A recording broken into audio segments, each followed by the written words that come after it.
agora, Cássio, a gente está tendo um campeonato, finalmente, quase na 30ª rodada, um campeonato ali que a gente está tendo times com todos os jogos já completos, ou pelo menos um por fazer, e não aquela aberração que era time que tinha todos os jogos já realizados e outros com 2, 3 jogos a menos, né? Pra quem tem toque, velho, eu, Pois é. é um alívio você olhar assim, ver a tabela já começando a se organizar e todo mundo. Misericórdia, bateria. E todo mundo já se igualando em número de partidas disputadas, Pedro. E de fato o campeonato tomando uma cara ali mais real, né? E veja, no caso do Bahia, por exemplo, muita gente diz, ah, o Bahia, mas tem um jogo a menos, mas tem um jogo a menos.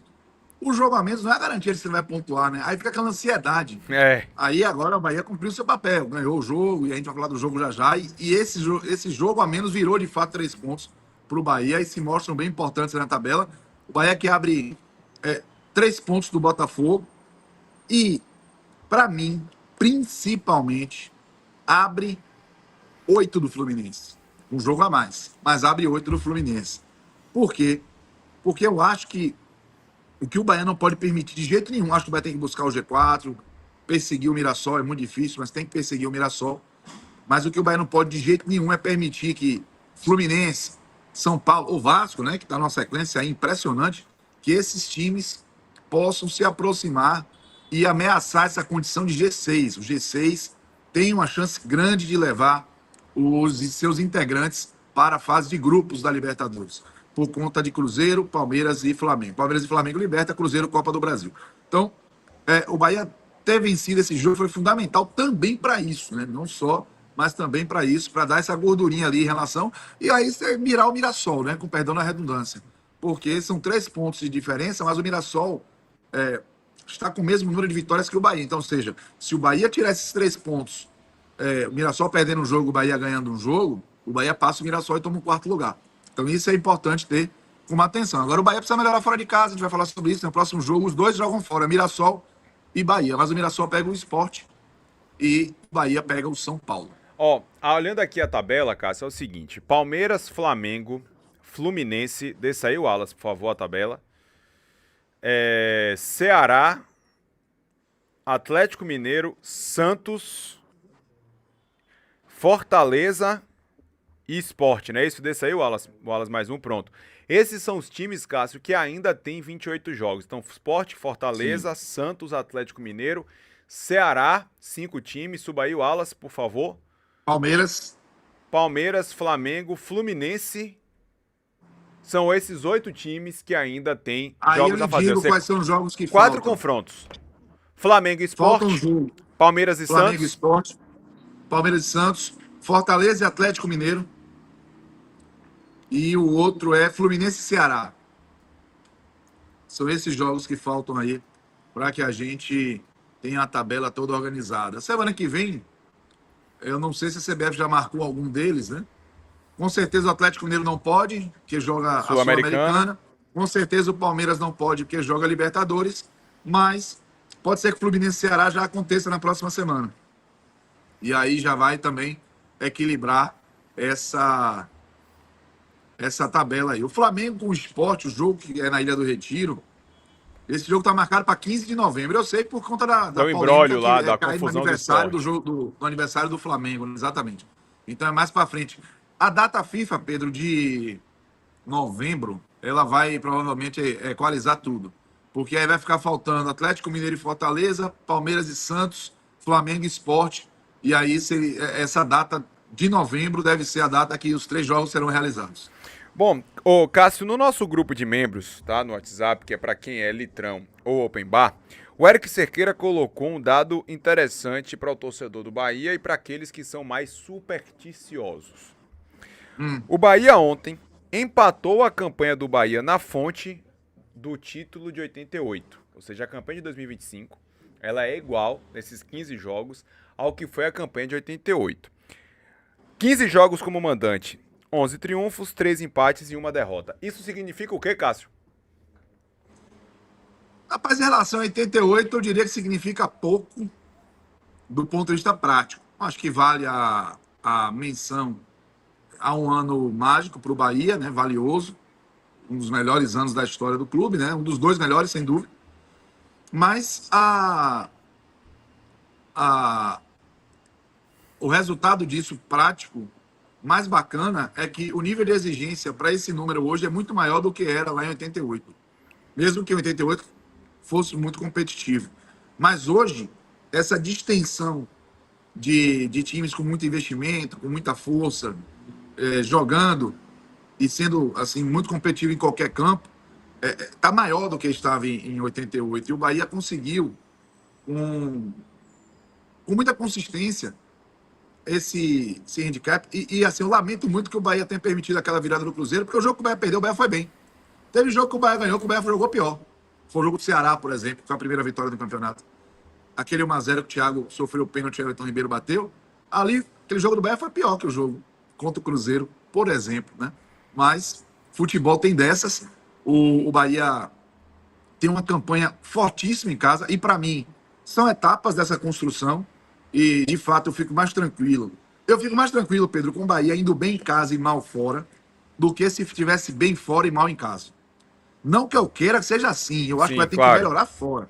E eu vou encher o saco com isso. Vai ter Bahia e São Paulo, você vai ver eu com minha cara de choro lá, ó dia, ó céu, ó noite, ó chuva, porque o Bahia joga fora muito mal e não joga em casa. Ó, ele tinha dito que a bateria, né, poderia ir de arrasta pra cima. Tanto. Ah, não, Não, entrou voltou. ligação aqui, foi mal. Ah, não. É engraçado Voltou. foi o seguinte, viu, Cássio? Que o Daniel Pereira falou assim, ó. Ele pode não ter bateria, mas memória. E a E ó, bateria tá aqui Fluminense e no. Ceará já foi marcado pra semana que vem. Boa. Então é isso, confirma aí o que estava imaginando. Então, Pedro, eu preferia, claro, que fosse o Bahia competitivo fora e tão bom como está sendo em casa. Mas se tivesse que escolher melhor fora, melhor em casa, eu prefiro o melhor em casa, porque o que eu tô vendo em casa do Bahia é um Bahia de jogo consistente, sabe? E aí, Pedro, já entrando em Bahia e Inter, eu vi alguns torcedores reclamando, né, que o Bahia no segundo tempo não matou o jogo, que o Bahia não. E eu acho que aquela goleada com o Grêmio, ela deu um jogo, né? Mas foi suficiente para acostumar mal o torcedor do Bahia e talvez dar uma distorcida assim no que é o Campeonato Brasileiro. O Bahia deu jogos dentro de casa por um gol de diferença na maioria das vezes. Ceará foi 1-0, o Botafogo foi 1-0, o Atlético Mineiro foi 2-1, Copa do Brasil, o Fluminense foi 1-0. Não é algo comum. Ok, o Bahia deu 3-0 no Juventude, deu 2-0 no Santos, deu 4 no Grêmio. Mas Palmeiras, 1-0. Flamengo, 1-0. Inter, 1-0. Belíssimos resultados. São Paulo, 2-1. Belíssimos resultados. Belíssimos resultados. Não é simples ganhar jogo na Série A. Muito mais complexo ainda é você ter uma sequência de resultados positivos em casa, como o Bahia vem tendo. Você veja que nem o Flamengo, com todo o seu poder de fogo, não está conseguindo ter essa sequência em casa. O Palmeiras, com seu poder de fogo, não consegue ter essa sequência em casa. Outros clubes eu não vou nem comentar, que oscilam ainda mais. Então isso é muito importante. E ontem, o jogo, de fato, não foi um jogo que trouxe brilho aos olhos, né? Assim, até como espetáculo foi bem modorrento, mas foi um jogo de maturidade do Bahia, velho. Foi um jogo de leituras corretas do que precisava ser feito para somar 3 pontos. O Bahia não entrou em campo para dar espetáculo, o Bahia entrou em campo para dar aquela chuva. Aliás, vale a menção honrosa ao gramado da Fonte Nova, que sustentou ali um jogo acontecendo com 90 minutos de chuva caindo, muito vento. E o Bahia entrou em campo para somar 3 pontos. O Bahia não entrou em campo pensando em dar espetáculo. Isso aí é uma distorção. E, para mim, eu terminei o jogo muito satisfeito. Porque, sim, queria que o Bahia fizesse o segundo, que o Bahia fizesse o terceiro, que o Bahia pudesse tranquilizar o torcedor mais cedo, não desse suspense. Mas, se a gente pega o jogo e avalia, o Internacional no segundo tempo não teve uma chance. A chance clara é que o Inter teve em todo o jogo foi o erro do Gilberto no meio-campo no primeiro tempo. Que aí vale também destacar, Ronaldo brilhou. Defesaça de Ronaldo. Defesaça. Deixa eu lhe fazer uma Aliás, provocação sobre Ronaldo. A sim, chegada de claro. João Paulo, que chegou com status de titular, ó, vou ser o dono da vaga, não tem pra mais ninguém, Marcos Felipe foi embora, então eu que vou chegar pra ser o titular. Isso não pode ter feito com que Ronaldo tivesse que, olha, ou eu aumento o sarrafo, ou eu melhoro o meu nível, ou eu vou sentar no banco. Essa chegada de João Paulo não pode ter dado uma guinada naquele momento de Ronaldo? Pode. Pode. Eu não sei se o Ronaldo estava confortável de maneira intencional, né? Se ele estava realmente ou se era alguma coisa subconsciente. Mas ele não estava ameaçado, né? Que o Marcos Felipe não conseguia ser esse jogador, o Ronaldo entrava, aí era uma opção o Marcos Felipe. Mas a reação de Ronaldo era louvável, porque o Ronaldo fez defesas importantes contra o Palmeiras, contra o Flamengo, contra o Grêmio e contra o Inter. Então ele foi muito bem. Por que o Grêmio, o Bahia já botou 2-0 cedo, já. Mas, por exemplo, o Flamengo, o Bahia, ele evitou derrota. Possível derrota. O Inter, se o Inter faz 1-0 com o jogo naquele contexto de ontem, com o Inter negando espaço ao Bahia, com linha de 5, os lados dobrados ali para não permitir a Ademir e Sanabria criarem jogadas, realmente o Bahia ia ter muita dificuldade para virar, né? Então o Ronaldo foi fundamental, mas esse lance, ele nasceu, Pedro, de um erro de Gilberto, que procurou uma firula no meio campo. Se não fosse essa ideia do Gilberto e essa execução ruim, o Bahia, do ponto de vista tático, coletivo, não teria cedido uma grande chance ao Inter. Porque fora isso, os 5 minutos iniciais do Bahia contra o Inter foram ruins. Foram de um time que não estava com nível de atenção e de rotação que o jogo pedia. O Inter, meu irmão, foi para cima, pô, abafa. Aí teve um chute de Vitinho, cruzado para fora. Acho que, se vacilar, não tinha nem um minuto de jogo ainda. E teve um chute do Benítez, que o Ronaldo defendeu ali, um erro de saída de bola do Jean Lucas. Mas depois disso aí, o Bahia foi entrando no jogo e botando o jogo sob o seu comando, sob o seu controle. Isso é muito bom.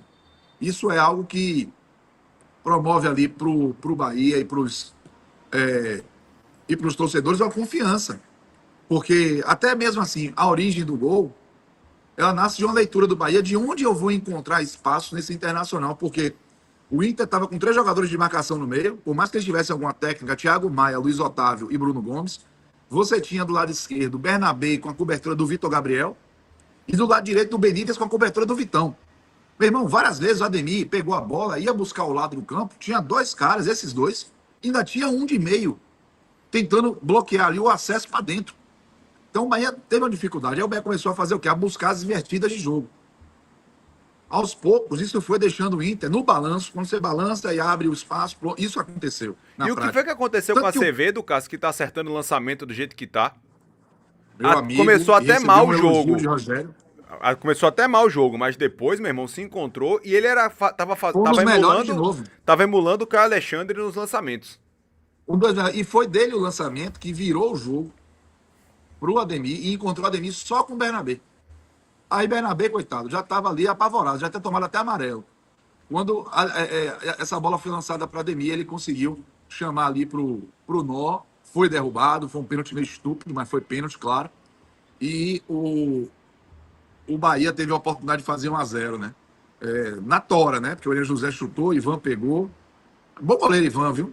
Eu lembro dele da Ponte, que foi pra seleção, mas eu tive a melhor impressão dele agora do que na época que ele foi pra seleção.